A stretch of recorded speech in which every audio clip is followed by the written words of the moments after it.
শুভ সন্ধ্যা। তো প্রথমে যে ভিডিওটি দেখছেন যে টাকা গুনছে সে ছোট্ট ছেলেটা, এ হচ্ছে শুভঙ্কর। মাত্র 8 বছরের একটি ছোট্ট ছেলে।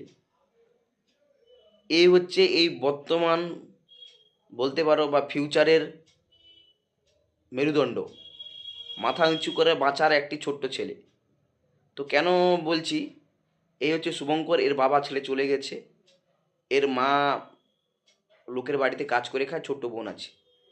শুভঙ্কর এই বয়সে ব্যবসা করে খাচ্ছে।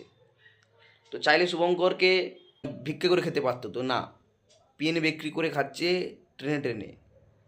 এই কথাটি বলার একটাই কারণ, আমাদের মতো যে ছেলেরা যারা বা 24-25 বছর প্রাপ্তবয়স্ক, 25, 30, 27, 28, আমরা নিজেদের ডাউন ওয়ার্থ রাখি।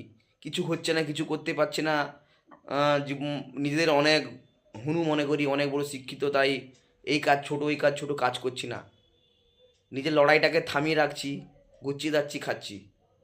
তো আমাদের মতোদের মুখে ঝামা ঘষে দিল ছোট্ট ছেলেটা শুভঙ্কর। এর কাছ থেকে শিক্ষা নেওয়া উচিত।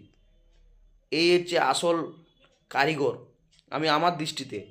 সত্যি ছেলেটাকে যে ব্লগটি বানিয়েছে 100 টাকা দিতে চাইলো, সে বলছে না, পেন দিয়ে টাকা নেব। তো শুভঙ্করের কাছ থেকে শিক্ষা নেওয়া উচিত।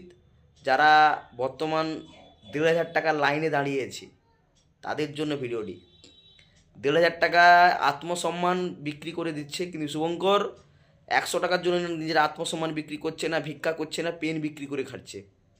তো এই জন্য ভিডিওটি বানানো, ভালো লাগলো তাই বানালাম, তাই শেয়ার করলাম। যদি আপনাদের ভালো লাগে শেয়ার করুন। শুভঙ্কর আমাদের মেরুদণ্ড।